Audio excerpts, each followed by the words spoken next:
में आए, घर में कोई सोने नहीं देता है, चलो आकर के सो जाए, यहां आराम से सोएंगे, तो उनको भी ये कथा नहीं मिलती है। कथा मिलती है श्रोता को, मुक्ति मिलती है उनको। मुक्ति का मतलब ये नहीं होता है कि मरना, मुक्ति का मतलब होता है आत्मा का बोध होना। आपने भागवत की कथा सुनी और सुनकर के अपने आप को आपने पहचाना नहीं, और जैसी कथा सुनी और सुनकर के बाहर जाकर के लड़ना शुरू कर दो तो समझ लो हमने कथा को सुना नहीं। कथा का मतलब होता है धैर्य होना, धीरज होना।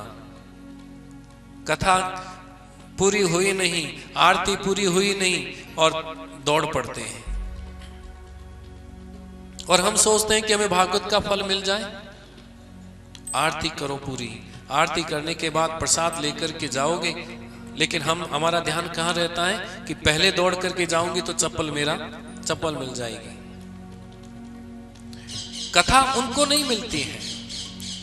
ऐसा करके हमने कथा सुनी तो फिर क्या हो जाएगा, वही बात है, पुनरपि जन्मम पुनरपि मरणम पुनरपि जननी जठरे जन्म, बार बार जन्मना और बार बार मरना। तो नारद जी ने पूछा कि महाराज इस कथा का नियम है क्या? तो कहा कि भागवत की कथा जो है, जब भी आप सुनने के लिए बैठो तो शुभ मुहूर्त निकलवाओ, ब्राह्मण के पास में जाओ, ब्राह्मण से शुभ मुहूर्त निकलाओ, और फिर जो है महीने बताए, इन महीनों के अंदर हमें भागवत की कथा सुननी चाहिए। व्यास गद्दी की परंपरा के अनुसार अगर हमें भागवत का फल लेना है तो व्यास परंपरा के अनुसार जो है आप भागवत की कथा सुनिए, सुंदर स्थान बनाइए और सारे देवताओं की स्थापना कीजिए। नवग्रह, षोडश मातृका, रुद्र कलश, सर्वतो भद्रमंडल चक्र, नारद जी की स्थापना, सबकी स्थापना कीजिए, सबका आह्वान कीजिए। गीता का पाठ, विष्णु सहस्त्र नाम का पाठ, गोपाल का पाठ, नमो भगवते वासुदेवाय, द्वादशाक्षर मंत्र का जाप, गणेश जी का जाप, ऐसे 5 ब्राह्मणों से जो है वो करवाना चाहिए। ये विधि बताई है। जब कथा करने के लिए बैठे और कथा सुनने के लिए बैठे तो उस वक्त जो है मुंह के अंदर पान सुपारी भी जो है वो नहीं होनी चाहिए। गद्दी के ऊपर बैठने के बाद में कुछ भी नहीं लेना चाहिए। और भागवत के अंदर जितने भी उत्सव आए हैं वो सारे उत्सवों को हमें मनाना चाहिए। वामन उत्सव हो, राम का जन्म उत्सव हो, कृष्ण का जन्म उत्सव हो, भगवान का विवाह हो, ये सारे उत्सव जो है हम लोगों को मनाना चाहिए। ये भागवत के नियम बताया है। और जब भी हमें मौका मिले ताली अवश्य बजानी चाहिए, कीर्तन अवश्य करना चाहिए। हमारे जीवन की सारी तकलीफें जो है वो दूर हो जाती हैं। और कथा कैसे सुननी चाहिए? अगर हम स्वस्थ हैं तो पालथी मार करके इस कथा को हमें सुनना चाहिए। ये आसन बताया है कि कैसे हमें कथा को सुनना, ये नियम है। और मान लो अगर शरीर में तकलीफ है तो हम कुर्सी के ऊपर भी बैठ सकते हैं। अगर शरीर में कोई तकलीफ नहीं है तो एक आसन के ऊपर बैठ करके, आसन हमें अपना खुद का होना चाहिए। आसन लाओ और आसन के ऊपर बैठो। आप लोगों को पता है कि जब आसन होता है अपने पास में और अपनी जो मुख्य चीज है कि कहीं गुम न जावे, उसको हम आसन के नीचे रख करके बैठते हैं। तो अपना मन जो है कहीं इधर उधर ना हो जाए, इसलिए अपने मन को जो है अपने आसन के नीचे रख करके फिर कथा को सुनिए। जब आप एक आसन के ऊपर बैठोगे और आप उस अपने मन के ऊपर आसन लगा दोगे और उस आसन के ऊपर खुद बैठ जाओगे तो मन आपका कहीं पर भी भटकेगा नहीं। एक आसन के ऊपर हमें कथा सुननी चाहिए। लेकिन कैसे भी कथा सुनो, एक दरिद्रासन होता है, पांवों के ऊपर बैठ करके कथा सुनना। उस आसन के ऊपर बैठ करके कथा कभी भी नहीं सुनना चाहिए। लिखा है कि अगर उस आसन के ऊपर बैठ करके कथा इंद्र भी सुन ले तो वो भी दरिद्र हो जाता है, उसको दरिद्रासन कहते हैं। उस आसन के ऊपर बैठ करके कथा को कभी भी नहीं सुनना चाहिए। फिर नियम बताया है, चाहे श्रोता हो चाहे वक्ता हो, ये सारे नियम दोनों के लिए लागू हैं। कि 7 दिनों तक 8 दिनों तक जो कथा सुने उनको केवल घी पी करके कथा सुननी चाहिए। ये नियम भागवत में लिखा है। तो हम कहेंगे महाराज कैसे पिए, डॉक्टर ने तो मना किया है, छूट भी देते रहे। मान लो घी पी करके हम नहीं सुन सकते, क्योंकि घी पीने के लिए परिश्रम करना पड़ता है और आजकल हम परिश्रम करते नहीं, मेहनत करते नहीं। इस कारण से कभी बीपी हो गया, डॉक्टर ने तुरंत मना कर दिया कि भाई नहीं, घी का पान नहीं करना है। कोई बात नहीं, छोड़ो। तो आप जो है एक समय भोजन करके इस कथा को सुनिए। तो हम कहते हैं महाराज 15 दिन के बाद में एकादशी आती है तो उसमें भी हालत खराब हो जाती है, और आप कहते हो कि 8 दिनों तक जो है एक समय भोजन करके कथा सुने। तो कोई बात नहीं, जितना आप आराम से सुन सकते हो कथा में किसी प्रकार का कोई विघ्न नहीं होना चाहिए। आप इतना भी ज्यादा मत खाओ कि हमें कथा से उठ करके जाना पड़े, और इतना भी कम मत खाओ कि अपना मन बार बार भोजन में चला जाए। ये नियम बताए हैं। यदि हमने कुछ नहीं खाया, मल का महीना चल रहा है, किसी ने निमंत्रण दे दिया और कहा कि वहां पकौड़ी खानी है, वहां ये खाना है, अगर हमारा मन इधर उधर भटकेगा तो भी हमें कथा में फल की प्राप्ति नहीं हो सकती। अपने मन को अपने पास में रखना है। फलाहार एक बार खाओ चाहे 2 बार खाओ, लेकिन अपना मन जो है वो कथा से हटना नहीं चाहिए। भोजनम तो वरम मन्ये कथा श्रवण कारकम, ऐसा भोजन कीजिए जो कथा सुनने के लिए सहयोग करे, कथा में किसी प्रकार का विघ्न ना करे। जैसा अपना स्वास्थ्य हो, बस कथा में उत्साह बना करके रखो। उत्साह होना चाहिए कि नहीं मुझे कथा सुननी है, कल कथा में जाना है। ये उत्साह जो है हमारे जीवन को जो है सारी तकलीफों से दूर करती है। ये कथा हमारे हृदय के अंदर आकर के बैठती है। और ये कथा जैसे ही चल रही थी तो उसी समय स्वयं भक्ति मैया आकर के प्रकट हो जाती हैं। अपने दोनों पुत्रों को ज्ञान और वैराग्य को लेकर के श्री कृष्ण गोविंद हरे मुरारी हे नाथ नारायण वासुदेवाय हरिनाम संकीर्तन करते वहां पर प्रकट हो जाती है। जब भक्ति मैया प्रकट हुई तो उस समय जो है बड़े बड़े संत, बड़े बड़े महात्मा भी जो है उस कथा में आकर के शामिल हो गए थे। प्रहलाद जी ने आकर के तालियां बजाई, उद्धव जी ने कांसा बजाया, देवराज इंद्र मृदंग बजाने लगे, सनत कुमार जी ने जय जयकार की ध्वनि की।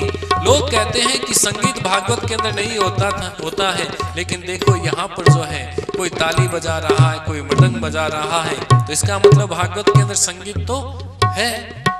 ऐसा तो नहीं है कि भाई संगीत नहीं होना चाहिए, संगीत है, लेकिन संगीत उतना ही होना चाहिए जितना बताया है। अगर हम 5-5 मिनट में, 15-15 मिनट में अगर हम भजन गाएंगे तो कथा फिर नहीं होगी। हम लोगों को कथा जो है वो पूरी सुननी है। और जैसे ये कीर्तन हुआ, सभी लोगों ने, प्रहलाद ने, उद्धव ने, सब अर्जुन आदि ने, सब ने आकर के भजन कीर्तन किया। उसी समय स्वयं भगवान जो है वो प्रकट हो गए थे। और वो कथा पूर्ण कब होती है? जब परमात्मा स्वयं प्रकट होते हैं। कन्हैया जो है वो स्वयं प्रकट होते हैं। बोलिए श्री वृंदावन विहारी लाल की। ये हमारा भागवत का महात्म्य है। कल की कथा के अंदर हम भागवत के अंदर प्रवेश करेंगे। आप लोगों को कल भी सावधान होकर के सुनना है। जैसे आज आपने सुनी, आज ऐसा लग रहा है कि हाँ आप वास्तव में भागवत के रसिक हो। तो कल कथा जो है ठीक 12 बजे, आज तो पहला दिन था इस कारण से देरी हुई, कल 12 बजे जो है वो कथा शुरू होगी। सत्यनारायण भगवान की कथा सुनोगे तो निश्चित रूप से आपके मन में जो भी इच्छा हो, जैसे पंडित जी संकल्प बोलते हैं, मन इप्सित कामना, मन के अंदर जो इच्छा हो वो आप लेकर के आओ। और 8 दिनों के अंदर जो कथा सुनोगे, जो कथा को समझोगे, तो आपको इस साल 2016 से लेकर के 17 तक पहुंचोगे तो आपको निश्चित रूप से उस फल की प्राप्ति।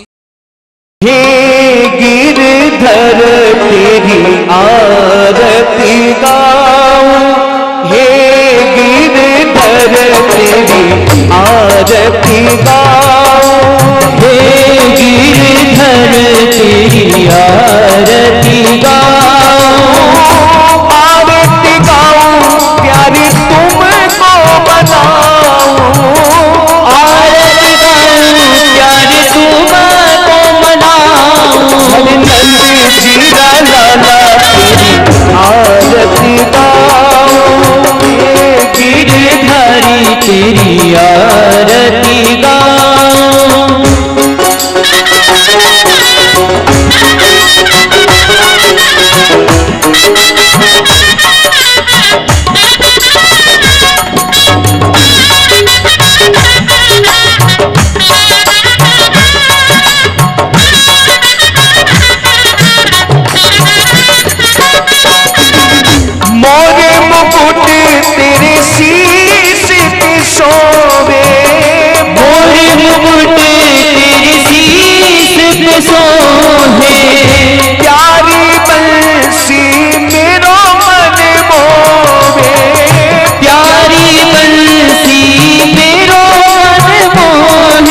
छवि बलिहारी में जाऊं, देख छवि बलिहारी में जाऊं, हे गिरधर तेरी आरती गाऊं, गिरधरी तेरी आरती गाऊं, आरती गाऊं लाला तुमको बनाऊं, आरती गाऊं प्यारे तुमको बनाऊं, श्याम सुंदर तेरी आरती गाऊं, हे गिरधरी तेरी आरती गाऊं।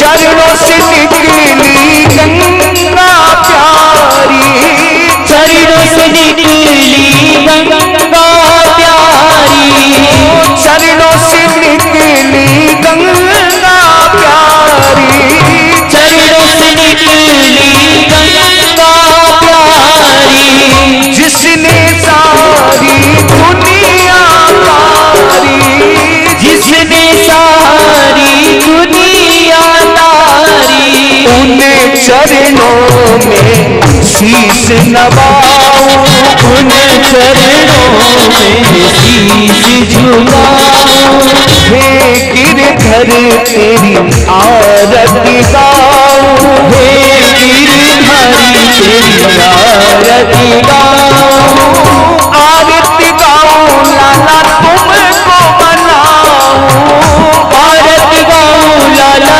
तुमको बनाऊं, श्याम सुंदर तेरी आरती गाऊं, आई गिरधरी तेरी आरती गाऊं।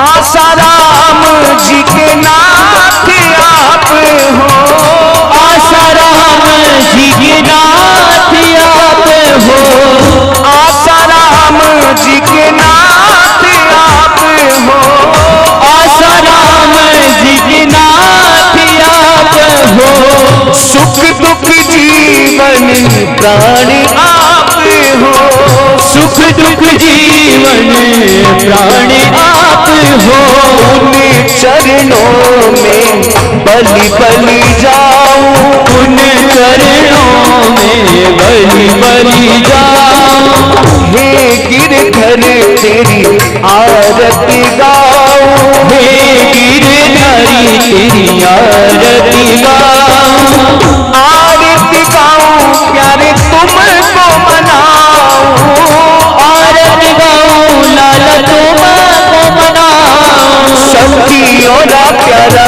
तेरी आरती गाऊं, हे गोपियों रा प्यारा तेरी आरती गाऊं, हर बंसी बजैया तेरी आरती गाऊं, हर मुरली बजैया तेरी आरती गाऊं, बंसी बजैया तेरी आरती गाऊं, आज बड़ा प्यारा तेरी आरती गाऊं, हे गिरधर तेरी आरती गाऊं।